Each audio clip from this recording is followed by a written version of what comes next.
Depuis hier, nous sommes dans une formation en journalisme d'investigation et d'utilisation d'outils multimédia au profit de 12 femmes journalistes.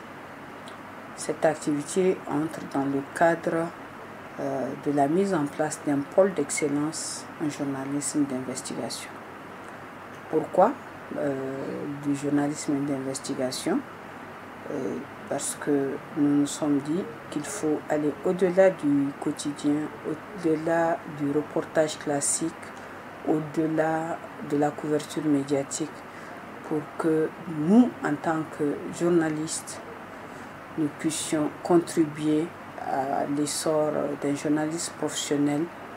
Il faut aller au-delà de ce que nous avons maîtrisé. Pour aller au-delà, il faut être outillé. Donc, c'est pourquoi nous avons choisi le journalisme d'investigation qui va permettre aux journalistes globalement et particulièrement aux femmes de médias d'acquérir des pratiques professionnelles adéquates pour traiter des questions qui ne sont pas toujours dans les sujets des rédactions. Avec de l'investigation, c'est une enquête poussée, c'est des dossiers qui seront élaborés au profit des communautés nigériennes. Donc, on peut traiter des thématiques d'actualité, on peut traiter des sujets peut-être qui vont fâcher, on ne sait jamais, puisque généralement l'opinion, quand elle entend parler d'investigation, on parle de scandale. Non, nous ne sommes pas forcément sur la question du scandale, mais nous sommes sur des enquêtes poussées qui peuvent être utiles aux communautés et dont nous faisons partie. L'indépendance, c'est un comportement d'abord individuel avant d'être collectif. Pourquoi je dis que c'est un comportement individuel? Nous, les acteurs des médias, l'indépendance doit commencer par nous. Et nous ne pouvons acquérir l'indépendance qu'en maîtrisant les pratiques professionnelles. Parce que quand nous sommes assez professionnels, nous sommes soucieux des questions d'éthique et de déontologie, et généralement de toutes les normes qui régissent nos professions, nous serons indépendants parce que nous sommes assez outillés. Mais quand nous ne sommes pas outillés, nous ne pouvons pas faire de l'indépendance. Un journaliste qui ne maîtrise pas sa profession, qui ne maîtrise pas les règles d'éthique et de déontologie, comment est-ce qu'il peut acquérir de l'indépendance? C'est déjà à ce premier niveau. Le second niveau de l'indépendance collective pour évoluer vers les médias, c'est en tout. Il faudra que les médias deviennent des vraies entreprises de presse pour que nous puissions garantir l'indépendance collective. Il faudrait que nous soyons, en tout cas en étant des vraies entreprises de presse, que nous fassions la différence entre l'information, qu'est-ce qui n'est pas vendable, qu'est-ce qui est vendable. Il faudrait qu'on fasse cette différence-là pour acquérir l'indépendance. L'information, au nom de l'information, toute information utile aux communautés doivent être traitées comme telles. Mais dans les entreprises de presse, il y a des volets pour de la commande, de la prestation, pour les publicités et autres.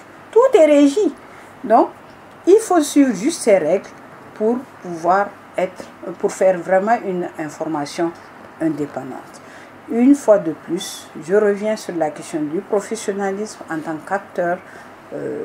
Femmes journalistes, hommes journalistes, nous devons tous essayer de cultiver des pratiques professionnelles pour vraiment une information indépendante et surtout utile pour les communautés.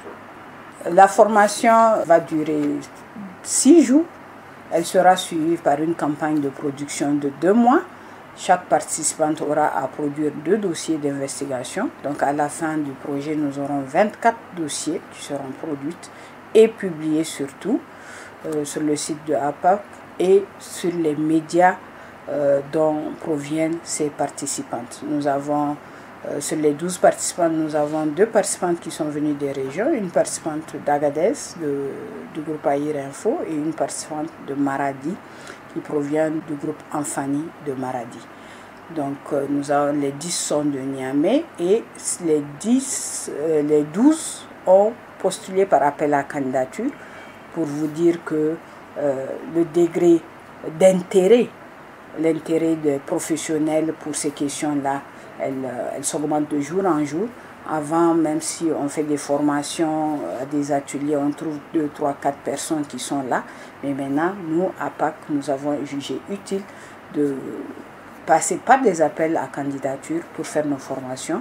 Et nous avons eu beaucoup de candidatures. Il nous a fallu sélectionner les 12 pour pouvoir aller avec eux. Donc c'est déjà, l'intérêt est là. Et ça montre aussi que les femmes veulent s'améliorer, et nous, ça nous conforte dans notre mission.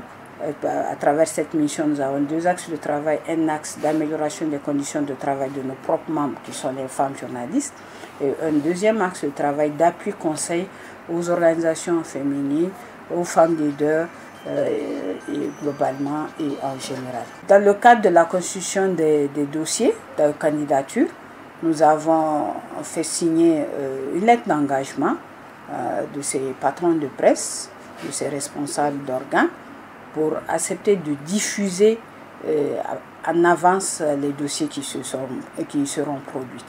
Et leur engagement ne nous a jamais fait de défaut. Et je profite de cette occasion pour les remercier pour l'accompagnement, parce que les patrons de presse ont toujours soutenu notre association.